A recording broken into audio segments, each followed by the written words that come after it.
Para pemirsa, salam TV rahimanallahu taala wa iyyakum jami'an. Kita lanjutkan kembali.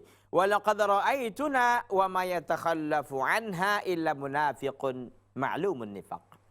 Kata Ibnu Mas'ud, dan aku telah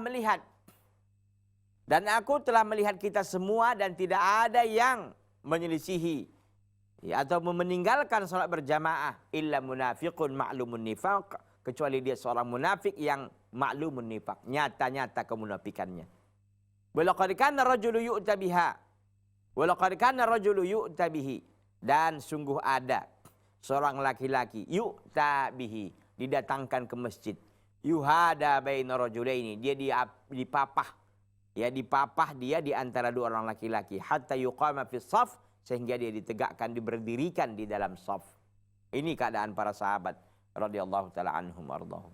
Dan ini sekaligus ancaman dari Abdullah bin Mas'ud. Siapa-siapa yang meninggalkan salat berjamaah dan dia mampu untuk melakukan itu, dia akan apa? Dia dianggap sebagai ma'lumun nifaq, orang-orang yang jelas kemunafikannya. Ya, itu salah satu ciri orang munafik lah. Sekalipun nifaq di sini kan bukan nifaq i'tiqadi tapi nifaqun amali. Tapi ini bisa juga akhirnya nanti bisa nifaqul i'tiqadi dia. Ya, nifaqun amali itu kan apa namanya ini? Termasuk yang seperti ini. Dia menyelisihi, melanggar janjinya. Bukankah seorang berjamaah harus menepati janjinya untuk selalu berjamaah di masjid, seorang muslim? Ya, seorang muslim kan wajib melaksanakan salat berjamaah di masjid. Ya, oleh karena itu ini pernyataan Abdullah bin Mas'ud sangat luar biasa, bahwa beliau mengatakan salah satu sunnah Nabi kalian adalah salat berjamaah di masjid, dan tidak ada meninggalkan salat berjamaah di masjid kecuali munafik ma'lumun nifaq. Itu di zaman mereka tentunya, di zaman sahabat yang begitu sangat kuat sekali syiar Islam. Dan kalau sekarang, masya Allah, ya, yang orang kadang-kadang Allahu Akbar, bukannya sekali dua kali dia nggak sholat, bahkan tahunan dia nggak sholat. Ya, jadi ini tentu butuh kita untuk apa ya? Untuk mentarbiyah lah, untuk mendidik umat ini. Tidak bisa juga kita katakan mereka ini semuanya adalah ciri-ciri kemunafikan. Itu ada tentunya kalau orang yang meninggalkan sholat berjamaah di masjid. Walaqad kana rajulu, kata beliau, adalah di antara seorang laki-laki di antara para sahabat itu yuhada bihi. Yuhada itu artinya apa? Dipapah. Ya, dipapah di antara dua laki-laki sehingga dia didirikan di dalam shaf, didirikan, ditegakkan di dalam shaf. Ya. Jadi ini karena keutamaannya besar. Kita tahu kan, kata Nabi sallallahu alaihi wasallam tadi, siapa yang pergi ke masjid, ya pulang darinya Allah siapkan satu tempat tinggal di surga. Yang rajin, yang ikhlas melakukannya dan mengikuti sunnah Nabi sallallahu alaihi wasallam.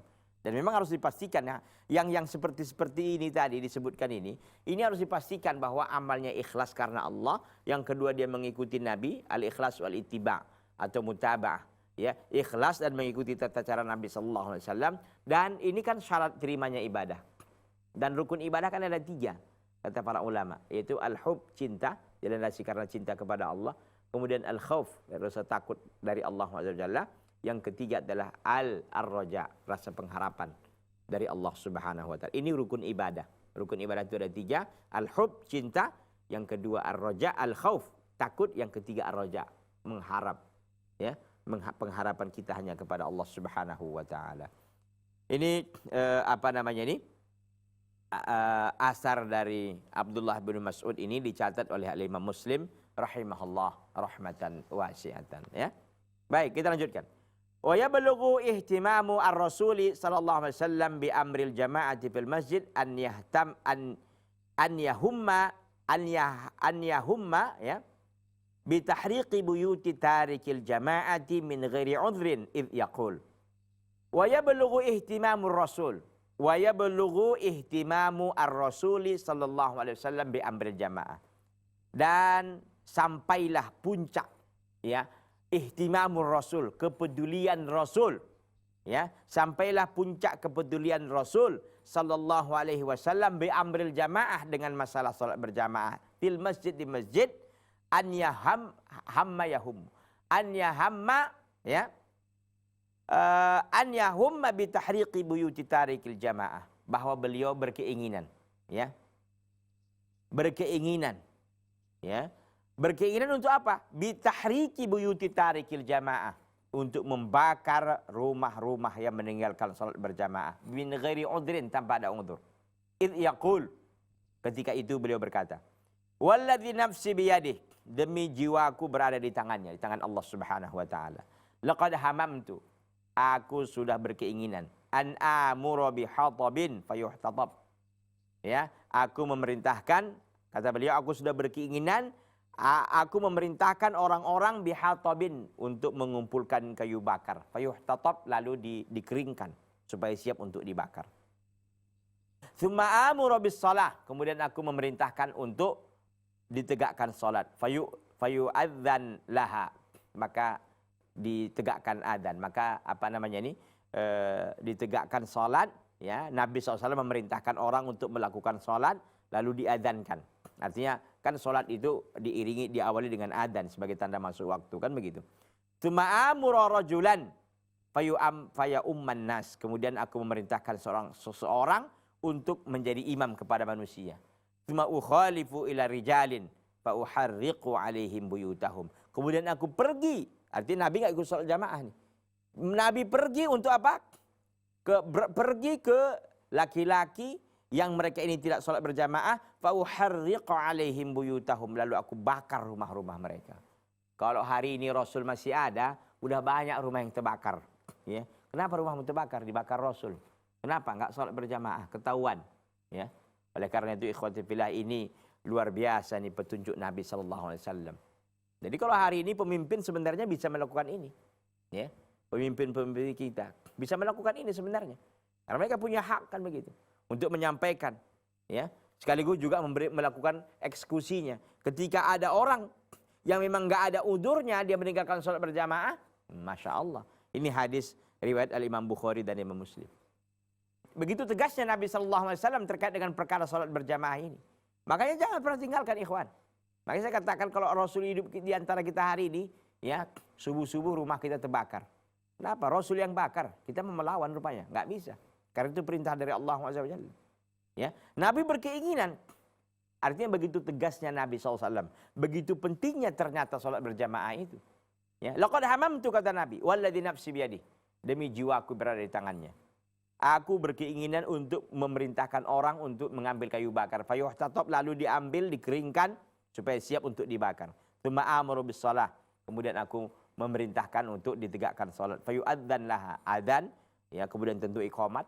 Tsumma amuru rajulan fayu'ammun nas. Ya, tsumma amuru rajulan fayu'ammun nas. Kemudian aku memerintahkan seorang untuk menjadi imam, mengimami manusia. Tsumma ukhalifu ila rijalin. Kemudian aku berangkat. Aku pergi untuk menuju laki-laki mereka yang sudah laki-laki dewasa yang sudah wajib salat. Fa uharriqu alaihim buyutahum, lalu aku bakar rumah-rumah mereka, ya.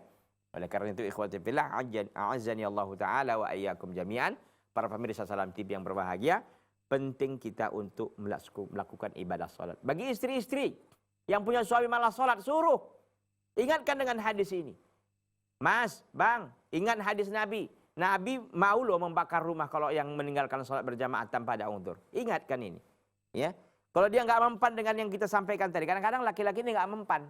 Dibilang, Mas, kalau kita ke masjid itu pahalanya mengangkat 27 derajat pahala sholat berjamaah. Ya, kalau kita pergi itu langkah kita akan mengangkat derajat, menghilangkan dosa dan maksiat. Rasul memberi kabar gembira dengan sorga, dan nggak mempan.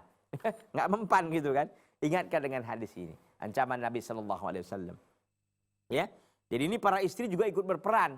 Ya, mertua-mertua ikut berperan. Ini kadang-kadang menantunya dibiarkan aja nggak sholat. Jangan, diingatkan. Ya, anaknya dinikahi tapi menantunya nggak, jangan, ya. Sholat, bagi para kakek ingatkan cucunya, ingatkan anaknya.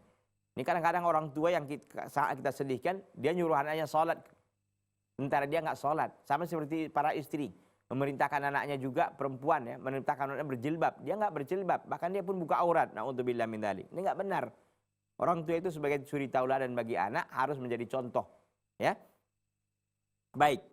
Kita lanjutkan, fala ajba ba'da dzalik an najida mithla Sa'id bin al-Musayyib la yara khilala 30 sanatan qafa ahadin fil masjid li'annahu kana da'iman fi as-saffil awwal qabla al-adhan wa amthalu Sa'id katsirun fi tarikhil muslimin.